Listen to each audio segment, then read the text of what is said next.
जो नुकसान हुआ है वो मैन मेड है। सरकार के द्वारा ये बाढ़ लाई गई है। यदि सही समय में ये निर्णय ले लेते, पानी रेगुलेट कर लेते, तो इतना बड़ा नुकसान नहीं होता जितना नुकसान अभी हुआ है। सर, लोगों का सबसे बड़ा क्वेश्चन ये है कि जो डैम्स हैं उसका कंट्रोल ही हमारे पास नहीं है।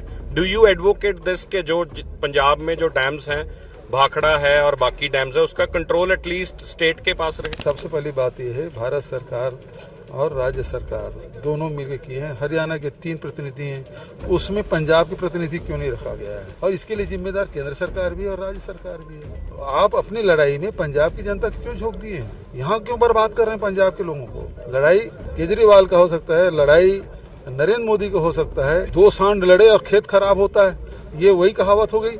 मतलब 2 नेता लड़ रहे हैं और पंजाब का नुकसान हो रहा है। कांग्रेस एडवोकेट करती है, आप being in charge of Punjabi advocate करते हैं कि डैम्स का कंट्रोल पंजाब के पास आएगा। अगर कल को आपकी सरकार आए या आप लोग ये आज पंजाब की सरकार ही बीमार पड़ी हुई है, दे भी दे तो संचालित कर पाएगा क्या? और खुद सरकार बीमार है।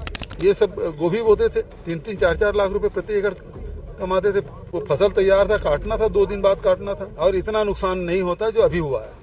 तो कितना पैकेज आप डिमांड कर रहे हैं सेंटर से? किसानों को प्रति एकड़ कम से कम 1 लाख होना चाहिए। मवेशी के 1 लाख प्रति एकड़ किसानों को जो मवेशी नुकसान हुआ है उसका पैसा मिलना चाहिए। मकान जो नुकसान हुआ उसका पैसा मिलना चाहिए।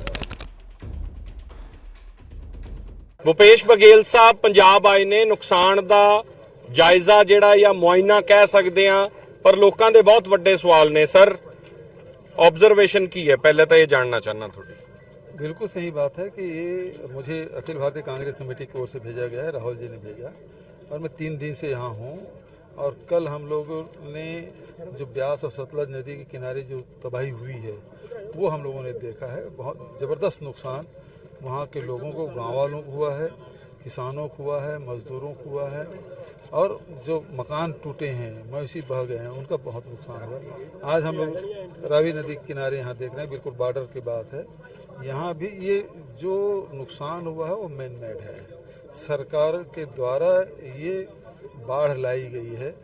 यदि सही समय में ये निर्णय ले लेते, पानी रेगुलेट कर लेते, तो इतना बड़ा नुकसान नहीं होता जितना नुकसान अभी हुआ है। सर, लोगों का सबसे बड़ा क्वेश्चन ये है कि जो डैम्स हैं उसका कंट्रोल ही हमारे पास नहीं है। डू यू एडवोकेट दिस के जो पंजाब में जो डैम्स हैं, भाखड़ा है और बाकी डैम्स है, उसका कंट्रोल एटलीस्ट स्टेट के पास रहे? देखिए, सबसे पहली बात यह है, भारत सरकार और राज्य सरकार दोनों मिलकर किए हैं। हरियाणा के 3 प्रतिनिधि हैं, उसमें पंजाब के प्रतिनिधि क्यों नहीं रखा गया है? तो ये तो राज्य सरकार और केंद्र सरकार के जो समन्वय नहीं होने के कारण से स्थिति बनी है, और इसके लिए जिम्मेदार केंद्र सरकार भी है और राज्य सरकार भी है। तो आप अपनी लड़ाई में पंजाब की जनता क्यों झोंक दिए हैं? यहाँ क्यों बर्बाद कर रहे हैं पंजाब के लोगों को? लड़ाई केजरीवाल का हो सकता है, लड़ाई नरेंद्र मोदी का हो सकता है, लेकिन मतलब 2 सांड लड़े और खेत खराब होता है, ये वही कहावत हो गई। मतलब 2 नेता लड़ रहे हैं और पंजाब का नुकसान हो रहा है।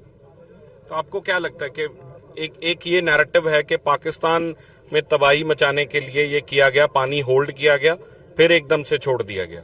देखिए, जो एक अचानक जो 30-40 हजार क्यूसेक पानी चल रहा था, वो अचानक 2 लाख क्यूसेक पानी छोड़ दिए, और अभी तो आप ब्यास में चलते 10 लाख क्यूसेक पानी चल रहा है। तो इतने पानी यदि जाएगा तो कैसे संभालेगा कोई नदी, कोई तट? वो तो गांव में घुसेगा ही, फसल बर्बाद होना ही है। अभी यहाँ देखिए, ये सब गोभी बोते थे, 3-3, 4-4 लाख रुपए प्रति एकड़ कमाते थे। वो फसल तैयार था, काटना था, 2 दिन बाद काटना था। आप पाकिस्तान को नुकसान पहुंचाने की ये तो मूर्खतापूर्ण बात हुई ना, कि अपना नुकसान पहुंचा रहे हैं। उनको लड़ाई लड़े, जो करना है वो सरकार करेगी, और पूरी जनता उसके साथ है, सरकार के साथ। अब पाकिस्तान से लड़ाई लड़े ना, लेकिन देश की जनता, पंजाब के किसानों को बर्बाद क्यों कर रहे हैं? आपकी दुश्मनी पाकिस्तान से कि पंजाब की जनता से, किसानों से है? तो क्या कांग्रेस एडवोकेट करती है, आप being in charge of Punjabi advocate करते हैं कि डैम्स का कंट्रोल पंजाब के पास आएगा? अगर कल को आपकी सरकार आए या आप लोग ये आज पंजाब की सरकार ही बीमार पड़ी हुई है, यदि दे भी दे तो संचालित कर पाएगा क्या? और खुद ही सरकार बीमार है। सर आपकी अगर आएगी तो आप अगर आपकी सरकार आती है तो क्या डैम्स का कंट्रोल कांग्रेस पंजाब हमेशा में आएगा? समन्वय से काम करती रही है और इतना नुकसान नहीं होता जो अभी हुआ है।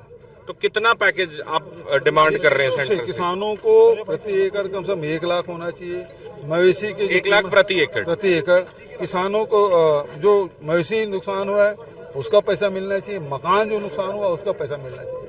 और भगवंत मान साहब बीमार हो गए हैं, वो कल परसों से हॉस्पिटल है। पूरी सरकार ही बीमार है, भगवंत मान की बात छोड़ी, सरकार बीमार है। नहीं तो आम जनता को ये सब काम करना पड़ता है। मोदी जी आ रहे हैं लेकिन अभी तक कोई अनाउंसमेंट नहीं हुआ है। कोई पैकेज नहीं है। आए थे उसे कृषि मंत्री जी, गन्ना खेत में उतर गए, 2 गन्ना पकड़ के फोटो साफ करा के चले गए। तो आपका एस्टीमेट पैकेज क्या है सर? कितने हजार करोड़ ये का? असेसमेंट करना चाहिए सरकार को, तो ये बताना चाहिए कि कितने लोगों की जाने गई, कितने लाख एकड़ बर्बाद हुआ है और कितने हजार एकड़ में रेत भर गया है। ये तो सरकार को बताना चाहिए ना, और उसके बाद फिर हम बात करेंगे। राहुल गांधी कब आ रहे हैं? बिल्कुल, उसकी उन्होंने भेजा मुझे, खुद आ रहे हैं? मैं जाकर मिलूंगा, बात करूंगा। भूपेश बघेल पंजाब ਦੇ ਇੰਚਾਰਜ ਨੇ ਔਰ ਉਹ ਕਹਿ ਰਿਹਾ ਹੈ ਕਿ ਡੈਮਸ ਦਾ ਅੱਜ ਸਭ ਤੋਂ ਵੱਡਾ ਕੁਐਸਚਨ ਕੀ ਹੈ ਕਿ ਡੈਮਸ ਦਾ ਪ੍ਰਬੰਧ ਪੰਜਾਬ ਕੋਲੇ ਆਵੇ। ਇਸੇ ਸਵਾਲ ਦੇ ਉੱਤੇ ਅੱਜ ਪੂਰਾ ਪੰਜਾਬ ਨਜ਼ਰਾਂ ਟਿਕਾਈਆਂ। ਅੱਜ ਆਇਆ ਹੜ ਫੇਰ ਆਉਣਗੇ ਜੇ ਸਾਡੇ ਨਾਲ ਦੁਬਾਰਾ ਐ ਕੀਤਾ ਜਾਊ। ਹਰ ਸਾਲ ਅਸੀਂ ਐ ਲੜਾਂਗੇ ਥੋੜੀ। ਤਾਂ ਡੈਮਸ ਦਾ ਪ੍ਰਬੰਧ ਬੀਬੀਐਮਬੀ ਚ ਸਾਡੀ ਰੈਪਰੈਜ਼ੈਂਟੇਸ਼ਨ ਰਿਪੇਰੀਅਨ ਕਾਨੂੰਨ ਦੇ ਜਿਹੜਾ ਸਿਧਾਂਤ ਹੈ ਉਹਨੂੰ ਮੰਨ ਕੇ ਪੰਜਾਬ ਦੇ ਪਾਣੀਆਂ ਦੀ ਵੰਡ ਜਿਹੜੀ ਹੈ ਉਸ ਤਰੀਕੇ ਨਾਲ ਹੋਵੇ। ਅਸੀਂ ਹੜਾਂ ਦੀ ਮਾਰ ਅਸੀਂ ਝੱਲੀਏ, ਪਾਣੀ ਦੂਜੇ ਸੂਬਿਆਂ ਨੂੰ, ਬਿਜਲੀ ਦੂਜੇ ਸੂਬਿਆਂ ਨੂੰ। ਤਾਂ ਇਹ ਬਹੁਤ ਵੱਡੇ ਸਵਾਲ ਹੈ। ਕੈਮਰਾ ਪਰਸਨ ਗੁਰਜਿੰਦਰ ਸਿੰਘ ਦੇ ਨਾਲ ਸਿਮਰਨਜੋਤ ਸਿੰਘ ਮੱਕੜ, SMTV, ਡੇਰਾ ਬਾਬਾ ਨਾਨਕ।